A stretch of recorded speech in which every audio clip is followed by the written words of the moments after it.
savez, ce message est beaucoup combattu. Ce message est combattu parce que aujourd'hui, on va découvrir qui est le Saint-Esprit. C'est peut-être nouveau pour d'autres personnes, mais pour certains, c'est pas nouveau. Mais aujourd'hui, on va découvrir qui est réellement le Saint-Esprit. Parce que lorsqu'on rencontre le Saint-Esprit, notre vie n'est plus la même. Alléluia. Amen. Et je me rappelle lorsque Dieu disait à Samuel, il dit, quand tu vois Saül, il va être changé à un autre homme lorsque le Saint-Esprit viendra sur lui. Amen. Cela nous montre aussi lorsque le Saint-Esprit nous remplit, lorsque le Saint-Esprit est là, les choses changent. Amen. Notre vie change. Le dimanche passé, je prêchais sur les faiblesses de Dieu. Je disais que Dieu est faible devant ses serviteurs. J'ai donné l'exemple de Moïse. J'ai donné l'exemple de Moïse en disant, Moïse, lorsque les enfants d'Israël ont péché, Dieu dit, je vais détruire ce peuple.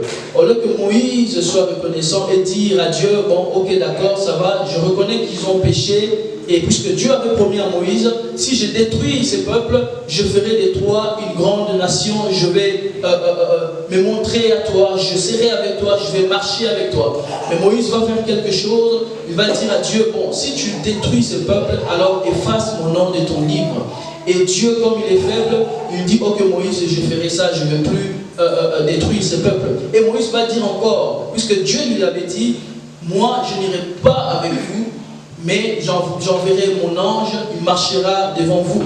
La présence de l'ange, c'est aussi la présence ou l'approbation de Dieu. Lorsque Dieu envoie un ange, cela veut dire que Dieu est là aussi.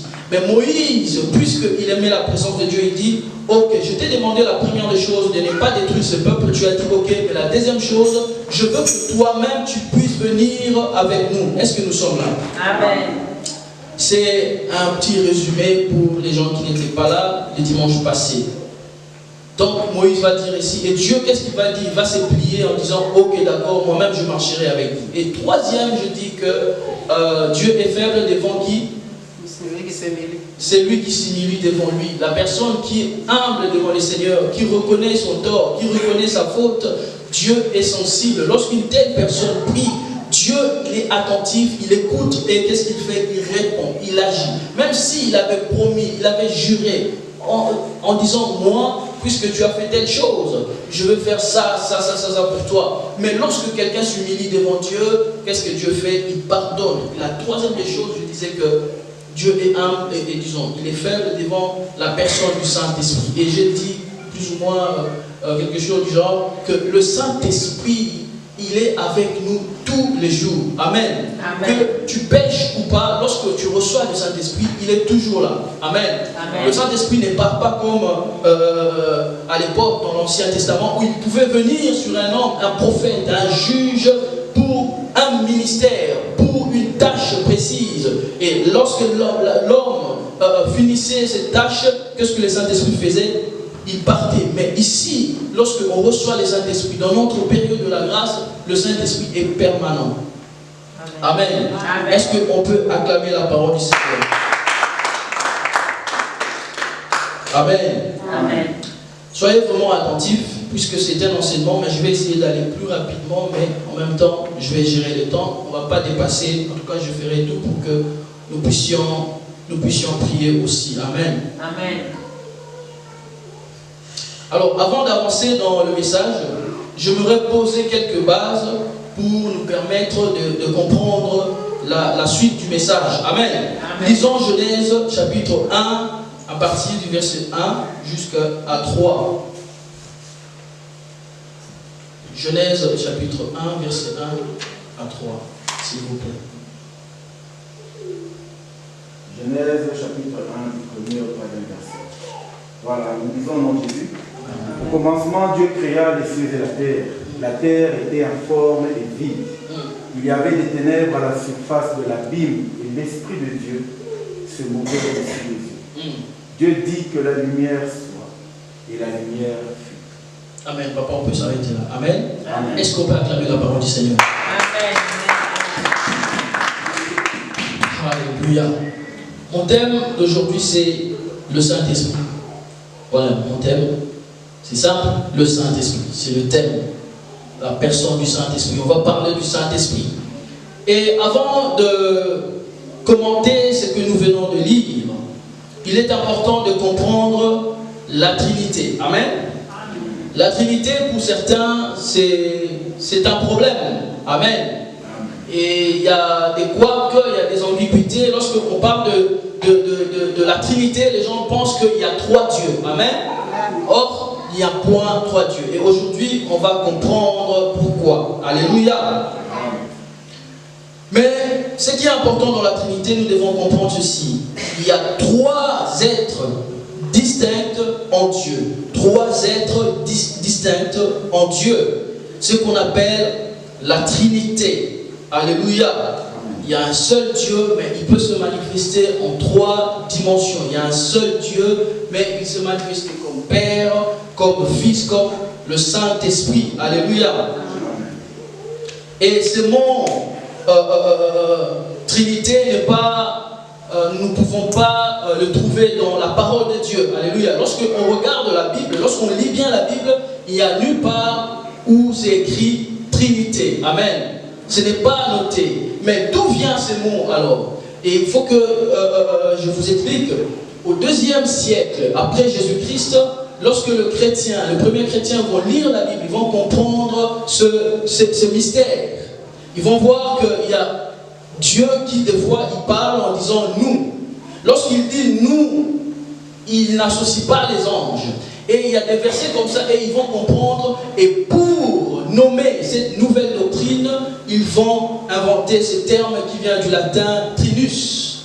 Alléluia, qui veut dire 3 en 1. Oh, on est là? Amen. Ils vont dire trinus. Et ils vont baptiser cette doctrine Trinité. Amen. Amen. Voilà, ça vient de là. Mais lorsqu'on regarde la Bible, lorsqu'on lit vraiment la Bible, nous pouvons comprendre que la Trinité est réelle. Le verset que papa vient de lire dit: au commencement, Dieu créa les cieux et la terre. La terre était informe et vide. Il y avait des ténèbres à la surface de l'abîme. Et l'Esprit de Dieu se mouvait au-dessus des eaux. Dieu dit que la lumière soit et la lumière fut.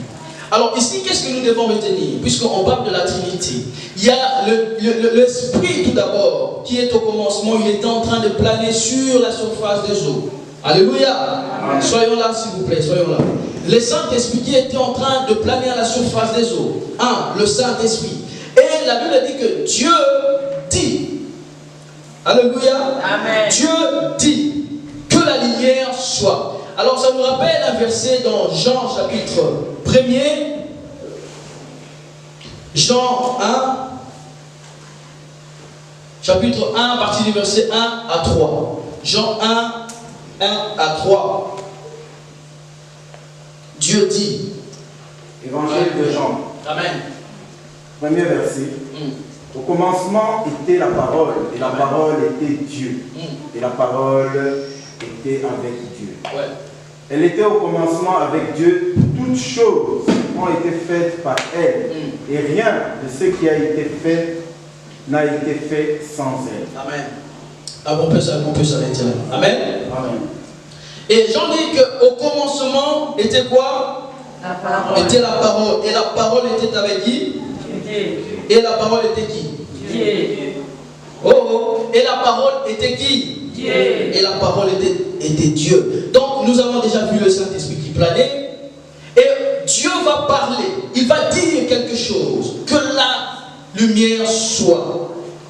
Ici, Jean dit que la parole en question, c'est un homme. Alléluia. Amen. Est-ce que nous sommes là? Amen. On va décoller tout doucement. La parole, c'est Jésus lui-même. Et ici, c'est Christ qui parlait. Alléluia. C'est Jésus lui-même qui parlait en disant: je suis la parole de Dieu. Amen. Amen. Tout ce que nous voyons, les choses que nous sommes en train de voir, la terre, les mers, les poissons, les animaux, les bêtes, sont créés par quoi? Par la parole. Amen. Oh, est-ce qu'on n'est pas là? Amen. On peut prêcher ensemble. Alléluia. Amen. Créé par la parole. Et qui est la parole? C'est Jésus-Christ. Donc ici, dès le commencement, on voit trois personnes agir. On voit le Père en train de dire, de parler, envoyer, donner un ordre à Christ. Et qu'est-ce que Christ fait? Il parle et il crée, puisque lui, il est la parole. Et on voit le Saint-Esprit en train de préparer le terrain. Oh, alléluia. On ne voit pas des anges ici. On voit le Saint-Esprit, la parole qui est Christ, et le Père lui-même qui a pris l'initiative de tout créer. Amen. Et lorsqu'on regarde ici, on a l'impression de voir trois dieux, trois trônes comme ça. Non. Alléluia. Amen. Il n'y a pas ça. Amen. Puisque Dieu, il peut agir comme le Fils, comme le Saint-Esprit. Ils ne sont pas en contradiction. Alléluia. Amen. Ce n'est pas, ok, aujourd'hui, moi je vais bénir maman Claudine. Et Jésus dit, non, moi je trouve qu'on va d'abord bénir la sœur Ange. Et le Saint-Esprit dit, non, la sœur Ange ne mérite pas, on va bénir d'abord papa. Non. Alléluia. Amen. Lorsque la parole de l'Esprit, c'est la parole de Jésus. La parole de Jésus, c'est la parole du Père lui-même. Rappelez-vous, lorsque Philippe va dire à Christ, mais Christ, Seigneur, Maître, révèle-nous seulement le Père et cela nous suffit. Et Jésus va regarder Philippe en disant, mais je suis avec toi depuis des années, depuis 3 ans Philippe, et tu ne m'as jamais reconnu. Je suis le chemin. Celui qui m'a vu a vu qui? Celui qui a vu Christ a vu qui? Le Père. Le Père. Celui qui m'a vu a vu aussi mon Père. Est-ce qu'on peut acclamer la parole du Seigneur? Alléluia. Oh, ce message va faire du bien à quelqu'un. Alléluia. Oh Jésus, merci. Alors, je vais parler aussi de l'unité de Dieu. Voyons Deutéronome chapitre 6 à partir du verset 4. Amen. Ça, c'est la base pour qu'on comprenne qui est le Saint-Esprit. Et la suite, vous allez voir que le Saint-Esprit est Dieu. Amen. Deutéronome 6, 4. Le livre de Deutéronome, chapitre 6, verset 4. Écoute, Israël, l'Éternel, notre Dieu, est le seul éternel. Alléluia. Amen. Amen. Dans d'autres versions, merci papa, dans d'autres versions, il dit, écoute Israël, l'Éternel, notre Dieu, est un. Alléluia. Amen. Ésaïe 44, 6. Ésaïe 44, 6 dit, ainsi parle l'Éternel, le roi d'Israël et son Rédempteur. L'Éternel des armées, je suis le premier et je suis le dernier. Et en dehors de moi, il n'y a point d'autre Dieu. Alléluia. Amen. Est-ce qu'on est en train de comprendre qu'il n'y a pas 3 dieux, tout ça? Alléluia. Amen. Parce qu'il dit, en dehors de moi, il n'y a point d'autre Dieu. Amen. Acclamons un peu la parole du Seigneur. Mes frères et sœurs, bien qu'il y ait un seul Dieu, un vrai, un véritable, il y a 3 distincts êtres dans la divinité. 3 personnes distinctes dans la divinité. Le Fils, le Père et le Saint-Esprit. Jean 17, 22 à 23 dit. Jean 17, 22 à 23 dit. Je leur ai donné la gloire que tu m'as donnée, afin qu'ils soient un comme nous sommes un. Je répète, je leur ai donné la gloire que tu m'as donnée, afin qu'ils soient un comme nous sommes un. Ça, c'est la prière de Jésus-Christ avant de monter. Il fait une prière pour ses disciples et va dire à Dieu, Père, nous, toi et moi, si quelqu'un te voit, me voit. Si quelqu'un me voit, te voit. Alléluia. Puisque nous sommes un. Alléluia. Amen. Et dans certains noms de Dieu, par exemple, Elohim. Et une fois, je me rappelle, on était en train de parler avec papa, il m'avait bien expliqué le nom Elohim. Elohim, en fait, c'est un nom de Dieu aussi. Elohim, c'est un nom hébreu, mais c'est en pluriel. Ça veut dire que quand on dit Elohim, c'est comme si on rajoutait Dieu, parce que ça signifie Dieu, ou juge, ou éternel. Donc, ça veut dire que ça peut signifier comme si on rajoutait un X. Vous voyez, quand on parle de plusieurs dieux, on rajoute toujours X. Quand Dieu dit je suis Elohim, c'est comme s'il disait au pluriel en fait. Amen. Est-ce qu'on est là? Amen. Alléluia. Amen. Et dans certains noms de Dieu, il y a aussi le nom comme Elohim qui est au pluriel. Et quand Dieu parle, parfois Dieu parle à la troisième personne du pluriel. Lorsqu'on regarde souvent, il peut dire je vous aime, mais des fois il peut dire nous. Des fois il dit nous avons fait. Alléluia. Amen. Par exemple, dans Genèse 1, 26, Dieu va dire faisons l'homme à notre Image. faisons l'homme. Il s'adresse à qui? Aux anges? Non. Puisque nous savons une chose, que nous ne sommes pas créés à l'image des anges. Et les anges ne sont pas créés à l'image de Dieu, non. C'est la Bible qui le dit. Alléluia. Mais nous avons ce privilège d'être créés par l'image, en l'image de Dieu. Alléluia. Et lorsque Dieu dit, faisons l'homme à notre image, il parle à qui? Il parle au Saint-Esprit, à Jésus. Faisons l'homme à notre image. Il y a encore un autre exemple dans Ésaïe chapitre 6 à partir du verset 8. C'est une histoire que j'aime. Ésaïe 6, 8. Et ça, on peut lire Ésaïe 6 à partir du verset 8. Est-ce qu'on est là? Amen.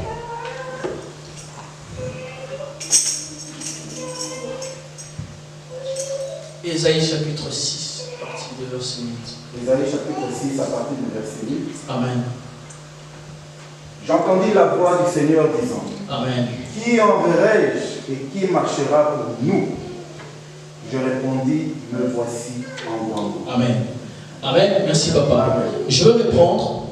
J'entendis la voix du Seigneur disant, donc c'est le prophète Ésaïe qui disait, il a fait cette expérience et la chanson qu'on vient de chanter, Saint, Saint, Saint, et l'Éternel, en fait c'est tiré de Ésaïe. Amen. De ces versets. Puisque Ésaïe, pendant qu'il était prophète, un jour il va vivre une expérience. Ses yeux vont s'ouvrir, il voit en vision le Seigneur, le Dieu de l'univers, assis sur son trône. Et Ésaïe, quelque part, Dieu va dire, c'est Ésaïe, hein, j'entendis la voix du Seigneur. Donc Ésaïe entend la voix de Dieu, disant, qui enverrai-je? Il dit d'abord, qui? C'est la première personne du pluriel, du singulier, hein, papa. Qui enverrai-je? Non, première personne, oui, singulier. Qui enverrai-je? Et après, il va dire, est-ce qu'il y a contradiction? Je ne pense pas. Et qui marchera pour nous? Est-ce que Dieu disait ça pour les anges? Ou pour Jésus, son Fils, et le Saint-Esprit? Alléluia. Amen. J'entendis la voix du Seigneur disant, qui enverrai-je? Et qui marchera pour nous? Et Jésus était là. Il regarde Ésaïe. D'abord, Ésaïe ne répond pas. Le Saint-Esprit aussi regarde. Et puis, il va se proposer et dire, me voici, envoie-moi. Donc, ça, c'est le prophète Ésaïe qui répond, me voici, envoie-moi. Alléluia. Amen. On voit Dieu utiliser la troisième personne. Parler à la troisième personne. Parce que la décision de Jésus, c'est la décision du Saint-Esprit. La décision du Saint-Esprit, c'est aussi la décision du Père. Amen. Amen. Par exemple, Jésus va dire, allez, ça c'est dans, je pense, je vais regarder ça tout de suite, c'est Matthieu 17, 5. Non, plutôt Matthieu 28, 19. Il va dire, allez et faites de toutes les nations mes disciples. Qui parle? C'est le Saint-Esprit ou le Père?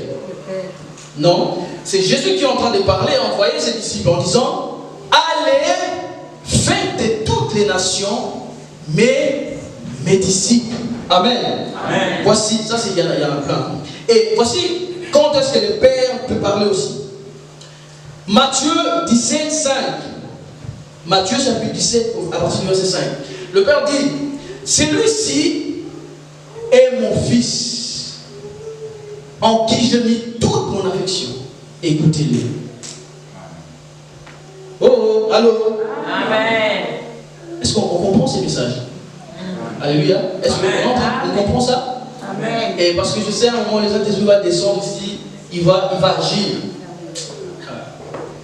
Il dit, donc Dieu dit, voici, c'est mon fils bien-aimé en qui j'ai mis toute mon affection, écoutez-le. Un jour, le Saint-Esprit va dire dans Actes des Apôtres, chapitre 13, à partir du verset 2, on peut noter tout ça et lire à la maison.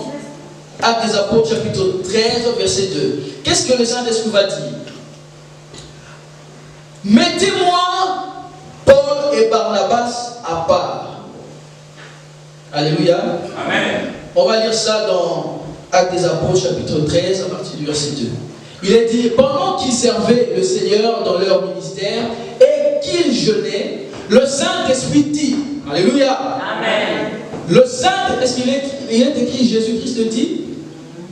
Il est écrit, le Saint-Esprit dit, mettez-moi à part Barnabas et Saul pour l'œuvre à laquelle je les ai appelés.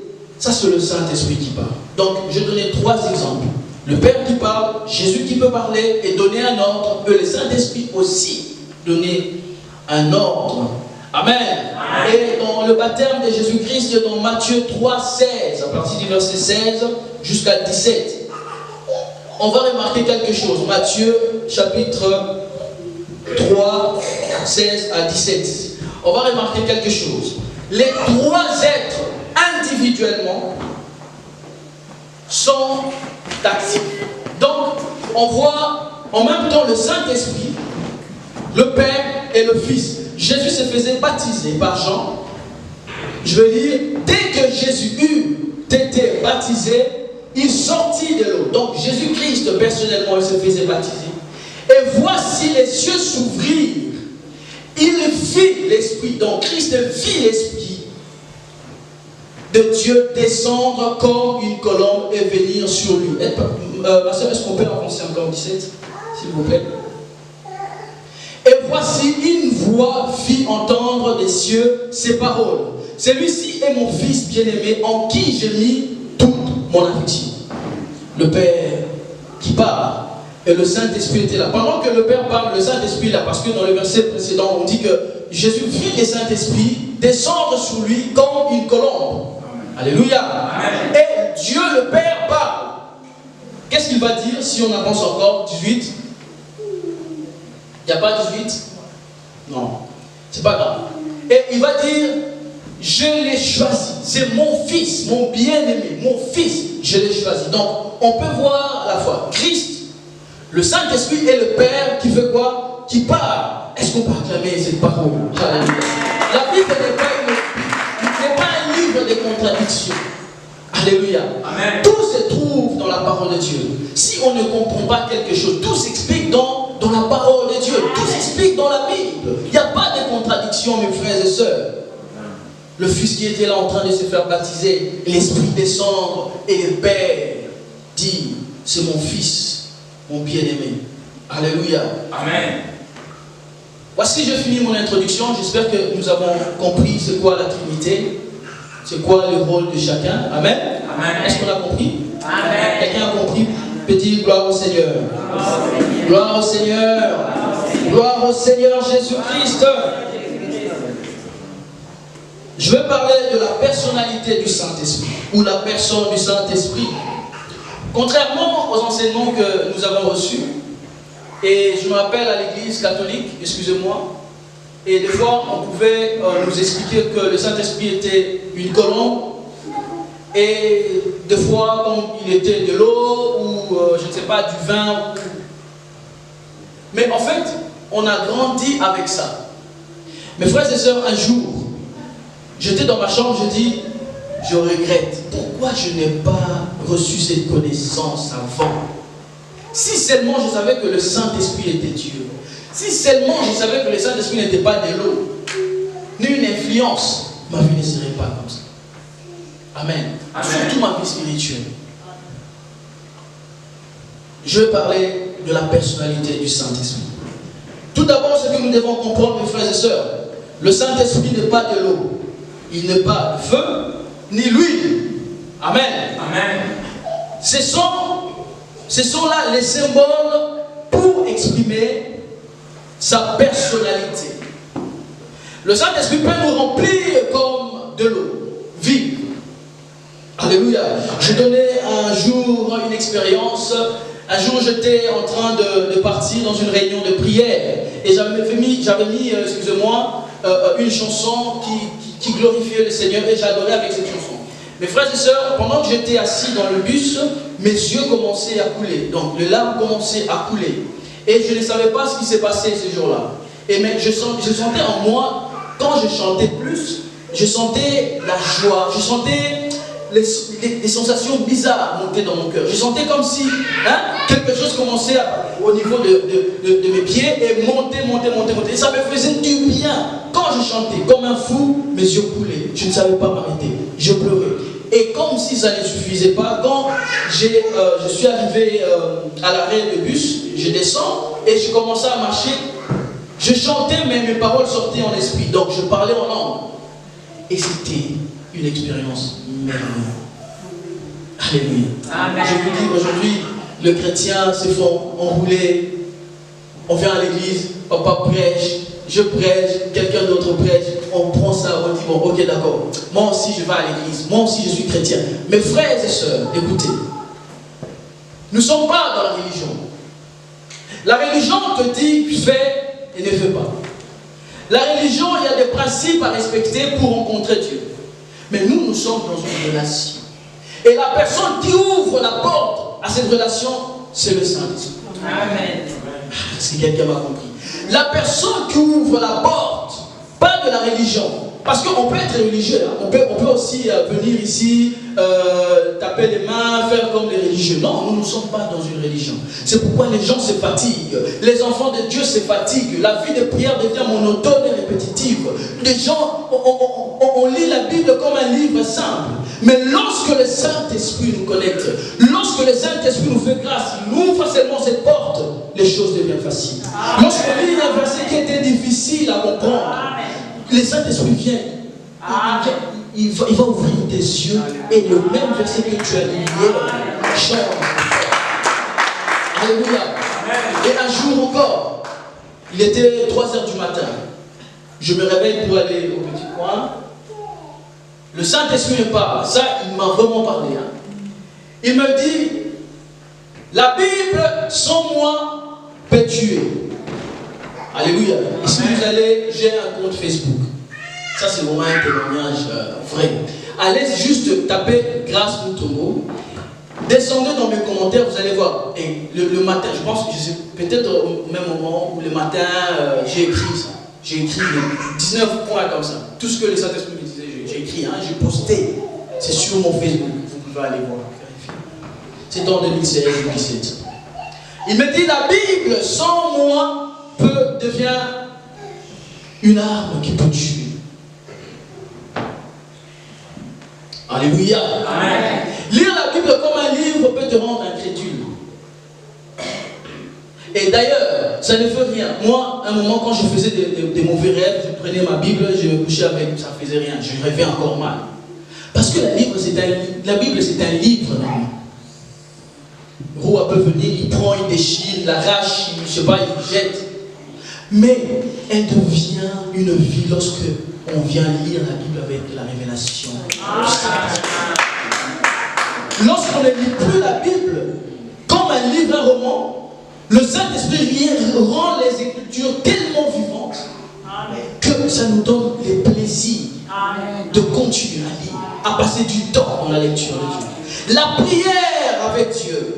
La prière est un corvée, mes frères et sœurs. Imaginons, à chaque fois qu'on prend la décision de prier, moi, ça me fait rire le vendredi, papa. Ça, c'est, je fais une confession.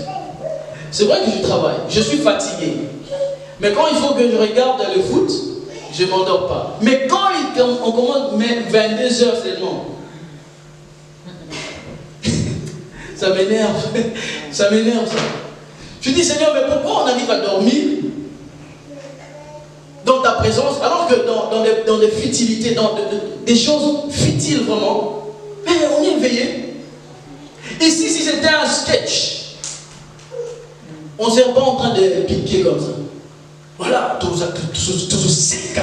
Ah, Jamel. On a dit Jamel est bon. Ou Saï. Soubaya. Non, là, mouton là, la raté. Mais quand il s'agit de la parole de Dieu, qu'est-ce qu'on fait? Mes frères, ce n'est pas normal. À un moment, il faut lutter avec ça. Amen. À un moment, il faut dire non, ce n'est pas normal. Pourquoi je dors seulement à l'église? Pourquoi je ne dors pas au cinéma, par exemple? Pourquoi je dors seulement quand il s'agit de la parole de Dieu? Alléluia. Amen. Et ce jour, le Saint-Esprit m'a dit la Bible. Et j'étais là, j'ai dit waouh, Saint-Esprit. Waouh, Saint-Esprit. Je faisais que waouh. Et je suis parti sur Facebook. J'ai écrit les disciples. Vraiment, ça peut vous bénir aussi. Hein. La personnalité du Saint-Esprit. Je disais que le Saint-Esprit n'est pas du feu, n'est pas de l'eau, n'est pas l'huile. Lorsque on dit, il y a une expression en français qui dit toi, tu es une crème. Quand je qualifie quelqu'un de ah, ma soeur, toi vraiment tu es une crème. Je ne dis pas que c'est une crème que tu peux prendre comme ça et manger. Oh, alléluia. Je ne dis pas que c'est une crème tu peux comestible. Alléluia. Amen. Ça veut tout simplement dire que la personne est gentille. C'est de la même façon on peut dire le Saint-Esprit, on peut imaginer voilà, le Saint-Esprit par une colombe. Il n'est pas une colombe. Le Saint-Esprit peut agir dans la douceur d'une colombe. Il peut couler comme un fleuve. Il peut descendre sur nous comme de l'huile. Tu sens, mais il n'est pas l'huile. Alléluia. Amen. Dans Actes des Apôtres, chapitre 1, verset 8, la Bible dit dans la version Louis II, vous recevrez une puissance lorsque le Saint-Esprit survenant sur vous. Cette traduction n'est pas bonne. Parce que si on n'entre pas en profondeur, disons, la traduction est bonne, mais si on ne respecte pas des points, tout ça, on va se tromper. C'est pourquoi, au moment où on lit la Bible, il faut aussi connaître parfois la langue. Ça fait du bien. Sinon, on risque de mal interpréter la Bible. Alléluia. Lorsque la Bible dit, vous recevrez une puissance lorsque le Saint-Esprit. En fait, dans une autre version, il est dit, vous recevrez une puissance lorsque le Saint-Esprit survenant. Lui, c'est quand il dit, vous recevrez une puissance, le Saint-Esprit survenant sur vous. Hein? C'est ça qui est dit. Le Saint-Esprit survenant sur vous. Mais dans une autre version, il est dit, lorsque le Saint-Esprit survenant sur vous. Cela veut dire que lorsque le Saint-Esprit viendra, vous aurez une puissance. Ce n'est pas de la puissance, le Saint-Esprit est une puissance. Mais lorsque le Saint-Esprit vient, il nous communique la puissance de Dieu. Mes frères et sœurs, Pierre est un homme peureux. Pierre, vraiment, c'est quelqu'un qui était craintif. C'est quelqu'un qui pouvait abandonner facilement son maître. C'est quelqu'un qui pouvait relier facilement son maître. Mais lorsque la puissance que Jésus avait promis est tombée sur lui, la même personne, le même Pierre, devient un prédicateur. Par son discours, il a gagné 3000 personnes. Seulement en un jour. Amen. Amen. Le Saint-Esprit, mes frères et sœurs, ne confondons pas les choses. Le Saint-Esprit n'est pas de l'huile et n'est pas du feu. Le Saint-Esprit est une personne. Il a une personnalité et nous allons voir ça. Je vais aller rapidement maintenant. Amen. Amen. Pour que nous puissions prier. 4. Je voulais parler aussi, donc je vais parler de la personnalité du Saint-Esprit. Et je vais parler maintenant de 4 preuves distinctes démontrant la personnalité du Saint-Esprit. De 4 choses qui démontrent la personnalité du Saint-Esprit. Alléluia. Amen. Pour dire que quelqu'un tu es une personne, en fait il y a 3 choses. Il y a la volonté, il faut avoir la volonté, il faut avoir la volonté, donc je l'ai noté quelque part, la volonté, la connaissance et les sentiments. Alléluia. Amen. Et le Saint-Esprit a ces 3 choses, la volonté, la connaissance et les sentiments. Nous ne pouvons pas traiter ça, le Saint-Esprit comme une chose. Vous savez, des fois quand on prie, on dit Benga Saint, mon Santo. Eya, oh, Eya Koede Biso. Eya en lingala, c'est comme si tu parlais à une chose. Pour dire Papa Yaka. Papa n'est pas une chose, c'est une personne. Je veux dire Papa Yaka. Mais si je veux parler par exemple dans la chaise, dans la chaise, Eya, parce que c'est une chose. Yaka et Eya. Amen. Amen. Donc faisons aussi attention lorsqu'on prie, utilisons aussi des bons mots. Que ce soit en lingala ou en français. Ne disons pas Saint-Esprit, Eya Kosungabiso. Eya. Quand tu dis Eya, ça sous-entend comme si c'est une puissance ou une chose. Le Saint-Esprit est une personne avec des oreilles, pas des oreilles physiques comme nous, mais le Saint-Esprit, lorsque tu parles, il entend ce que tu dis. Une chose n'entend pas, cette pupitre n'entend pas. Alléluia. Amen. Mais le Saint-Esprit entend. Donc faisons vraiment attention de la manière où tu vas traiter le Saint-Esprit. Même dans la prière, il faut parler comme tu parles à Jésus-Christ. Comme tu parles à Jésus, c'est de la même façon que tu dois aussi t'adresser au Saint-Esprit. Quand tu as des difficultés, la manière où tu demandes, Seigneur Jésus-Christ, aide-moi dans mes difficultés, c'est de la même façon que tu peux dire au Saint-Esprit, Saint-Esprit, aide-moi, ici j'ai fauté, Saint-Esprit, ici je suis faible, je me sens affaibli, aide-moi, soutiens-moi, alléluia, parce que le Saint-Esprit a la volonté, il a les sentiments ou les émotions et la connaissance. Maintenant, il sait, il connaît, le Saint-Esprit, il sait, il connaît. 1 Corinthiens 2, 11. Premier point, le Saint-Esprit sait, connaît. 1 Corinthiens 2, 11. Lesquels des hommes, en effet, connaît les choses de l'homme, si ce n'est l'esprit de l'homme qui est en lui. De même, personne ne connaît les choses de Dieu si ce n'est l'esprit. Connaît les choses de Dieu si ce n'est l'esprit. Le Saint-Esprit connaît. 2, il a une volonté. 1 Corinthiens 12, 11. Le Saint-Esprit a une volonté. 1 Corinthiens 12, 11. Un seul et même esprit. Ça, c'est en parlant de dons spirituels. Un seul et même esprit opère toutes ces choses, les distribuant à chacun en particulier comme il veut. Comme il, ça sous-entend quoi? La volonté. Quand il décide, quand il veut, il donne, il accorde. Est-ce qu'on est là, mes frères? Amen. Est-ce qu'on peut acclamer la parole du Seigneur? Troisième chose, le Saint-Esprit pense. Romains 8, 27. Romains 8, 27. Et celui qui sonde les cœurs connaît quelle est la pensée de l'Esprit. Parce que c'est selon Dieu qu'il intercède en faveur des saints. Alléluia. Celui qui sonde les cœurs connaît quelle est la pensée. La pensée de qui? De l'Esprit. Donc lorsque le Saint-Esprit pense à bénir, à visiter quelqu'un, Dieu, il voit les pensées de l'Esprit. Et il exauce. Alléluia. 4. Il a des sentiments ou des émotions. Éphésiens 4, 30. N'attristez pas le Saint-Esprit de Dieu, par lequel vous avez été scellés pour le jour de la rédemption. Le Saint-Esprit a des sentiments. Alléluia. Amen. Et j'aimerais donner quelques conseils. Et j'ai déjà cité quelques conseils. Ne parlons pas au Saint-Esprit comme si on s'adressait à une chose. Plus jamais. Il est là, il nous regarde, il nous dit, mais vous êtes ignorant en fait. Alléluia. Comment une chose peut intercéder pour toi? Par des soupirs inexprimables. C'est-à-dire, il parle à Dieu pour toi. Une chose ne parle pas. Et quand je suis en train de parler que le Saint-Esprit est une personne, ne voyez pas avec des mains, des jambes. Non, il a peut-être quelque chose comme des mains, parce que le Saint-Esprit peut nous toucher. Oh, il peut nous toucher. Il n'a pas vraiment les mains, mais il a quelque chose qui ressemble aux mains. Le Saint-Esprit n'a pas des yeux, mais il voit quand on commet le péché. Il voit quand on agit bien ou on n'agit pas bien. Il entend quand, lorsque tu parles de quelque chose, il est attristé. Comment il est attristé? Parce qu'il entend quelque chose.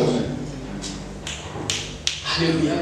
Quand il voit que tu n'agis pas bien, il voit, il n'a pas peut-être des yeux comme moi je te regarde, mais il a quelque chose qui ressemble aux yeux. Le Saint-Esprit est vraiment une personne. Le Saint-Esprit est une personne. Alléluia. Amen. Mes frères et sœurs, partout, nous devons l'honorer. Nous devons respecter la personne du Saint-Esprit. Le Saint-Esprit est divin. Le Saint-Esprit est Dieu. L'histoire d'Ananias et Saphir, ça vient clore la discussion, le débat. Lorsque Pierre va dire, ce ne sont pas aux hommes que vous avez menti, mais à qui? Non. Mais à qui? À Dieu. Il dit d'abord, vous avez menti au Saint-Esprit, mais il dit, mais vous pensez que c'est aux hommes que vous avez menti. En fait, en réalité, vous n'avez pas menti à nous, Pierre, mais à qui? Oh, répondez, non, toi, il ne peut pas dire à moi-même une fois ici. À qui? À Dieu. Le Saint-Esprit est Dieu, mes frères et sœurs. Enlevant cette peur où on dit, mais non, moi je n'adore que Dieu. Non, le Saint-Esprit est Dieu, mes frères et sœurs. Le problème, c'est que nous ratons beaucoup de choses parce qu'on ignore la personnalité du Saint-Esprit. Lorsqu'on pêche, si on est conscient que le Saint-Esprit est là, il va encore plus se manifester. Vous savez pourquoi? Parce que tu es en train de l'honorer. Quand tu réalises la présence du Saint-Esprit, tu l'honores.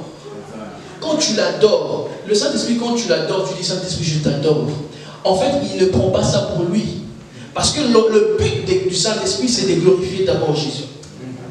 C'est Jésus-Christ qui le dit lui-même. Quand il viendra, le Consolateur, il me glorifiera. Donc, lorsqu'on adore, on rend grâce au Saint-Esprit. Qu'est-ce qu'il lui fait? Il nous pousse à glorifier Jésus. Et Jésus, qu'est-ce qu'il fait?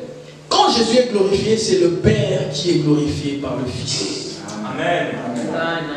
C'est le Père qui est glorifié par qui? Par le Fils. Ils sont comme ça. Alléluia.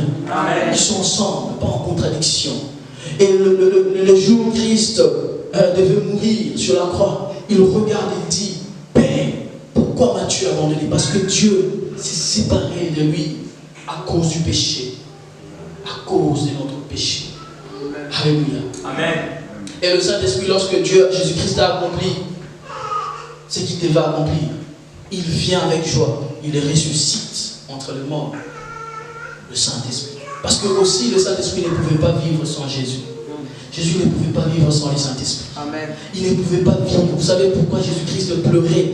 Il ne pleurait pas parce que les clous lui faisaient mal. Il pleurait à cause de la séparation. Amen. Alléluia. Amen. Le Saint-Esprit. Ils sont en harmonie. Vous savez, si vous prenez des siamois, vous les séparez, ils vont mourir. Qui connaît les siamois ici?